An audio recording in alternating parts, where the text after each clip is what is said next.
রাস্তায় হঠাৎ যদি ডুগডুগ শব্দ শোনেন, তাহলে আপনি চোখ বন্ধ করেই বলে দিতে পারবেন এটি রয়্যাল এনফিল্ড। কিন্তু জানেন কি, এই ব্র্যান্ডের যাত্রা শুরু হয়েছিল 1901 সালে। আর সেই যাত্রায় আছে যুদ্ধ, বন্ধ হয়ে যাওয়া, আবার নতুন করে উঠে দাঁড়ানোর অনুপ্রেরণামূলক গল্প। অধ্যায় 1, শুরুর গল্প। 1851 সালে জর্জ টনসেন ইংল্যান্ডে একটি কারখানা শুরু করেন। পরে এই ব্যবসা থেকেই গড়ে ওঠে এনফিল্ড সাইকেল কোম্পানি।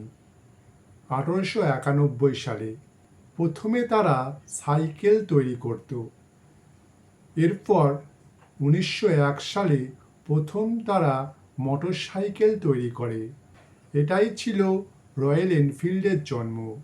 তাদের বিখ্যাত স্লোগান ছিল মেড লাইক এ গান, কারণ তারা অস্ত্রও তৈরি করত ব্রিটিশ সেনাবাহিনীর জন্য।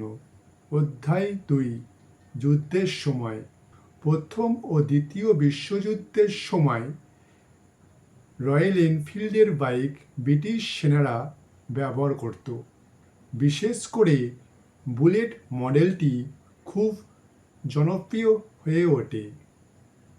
খারাপ রাস্তা, কঠিন পরিস্থিতিতেও এই বাইকটি দুর্দান্ত পারফরমেন্স দিত। অধ্যায় 3, ভারতে আগমন। 1955 সাল। রয়্যাল এনফিল্ড ভারতে আসে 1955 সালে। 1955 সালে ইংল্যান্ডের রেড্ডিচ কোম্পানি ও ভারতের মাদ্রাজ মোটরসের সাথে অংশীদারিত্ব করে এনফিল্ড ইন্ডিয়া গঠন করে।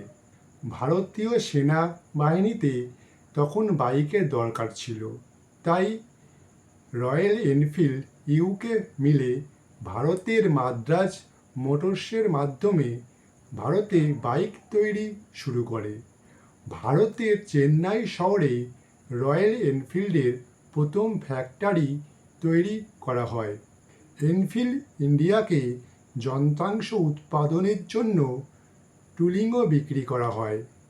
1962 সালের মধ্যে সমস্ত যন্ত্রাংশ ভারতে তৈরি করা হতো। ভারতীয় এনফিল্ড 1960 সালের ইঞ্জিন ব্যবহার করে।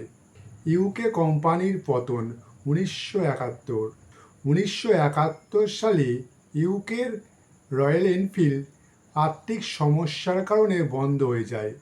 কিন্তু আশ্চর্যের বিষয় হল, ভারতে তখনও রয়্যাল এনফিল্ডের উৎপাদন চালু ছিল। অর্থাৎ ভারতই রয়্যাল এনফিল্ডকে বাঁচিয়ে রাখে। অধ্যায় 5, ভারতীয় লিজেন্ড। 1970 থেকে 1990। ভারতে বুলেট 350 ধীরে ধীরে একটি আইকনিক বাইক হয়ে ওঠে। 1990 সালে রয়্যাল এনফিল্ড ভারতের আইসার গ্রুপের সাথে কাজ শুরু করে। আইসার গ্রুপ শুধু বাইক নয়, বাণিজ্যিক যানবাহন ও অটোমোটিভ গিয়ারও তৈরি করত। পুলিশ, সেনাবাহিনী, সাধারণ মানুষ সবাই এই বাইক ব্যবহার করতে পছন্দ করে। এর শক্তিশালী ইঞ্জিন, ভারী গঠন এবং ইউনিক সাউন্ড সব মিলিয়ে এটি একটি আলাদা পরিচয় তৈরি করে। অধ্যায় 6, নতুনভাবে শুরু। 1994 সাল। 1994 সালে আইসার গ্রুপ রয়্যাল এনফিল্ডকে কিনে নেয়। এটাই ছিল সবচেয়ে বড় টার্নিং পয়েন্ট রয়্যাল এনফিল্ডের কাছে। এরপর আধুনিক প্রযুক্তি ব্যবহার করে রয়্যাল এনফিল্ড নতুনভাবে এগিয়ে যেতে শুরু করে। অধ্যায় 7, বিশ্বজয়।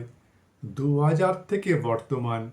2000 সালের পর রয়্যাল এনফিল্ড একের পর এক নতুন বাইক লঞ্চ করে, যার মধ্যে উল্লেখযোগ্য হল classic 350, Thunderbird, Himalayan, continental GT 650। এই বাইকগুলো শুধু ভারতে নয়, সারা বিশ্বে জনপ্রিয় হয়ে ওঠে। আজ রয়্যাল এনফিল্ড মোটরসাইকেল সেগমেন্টে বিশ্বসেরা ব্র্যান্ডগুলোর মধ্যে একটি। অধ্যায় 8, বিশ্বজুড়ে বিস্তার। রয়্যাল এনফিল্ড ইউকে, ইউএসএ ছাড়া ইউরোপেও বিভিন্ন শোরুম খুলেছে। এমনকি ইউকেতেও তাদের নতুন ফ্যাক্টরি স্থাপন করেছে। অর্থাৎ রয়্যাল এনফিল্ড যেখান থেকে শুরু হয়েছিল আবার সেখানেই ফিরে গেছে। অধ্যায় 9, ব্র্যান্ডের সাফল্যের কারণ। রয়্যাল এনফিল্ডের সাফল্যের প্রধান কারণ হল ক্লাসিক ডিজাইন, শক্তিশালী গঠন, ডুগডুগ সাউন্ড, মানুষের আবেগের সাথে সংযোগ। অধ্যায় 10, ভবিষ্যৎ পরিকল্পনা। রয়্যাল এনফিল্ড এখন ইলেকট্রিক বাইক তৈরি করছে। ভবিষ্যতে রয়্যাল এনফিল্ড আরও আধুনিক বাইক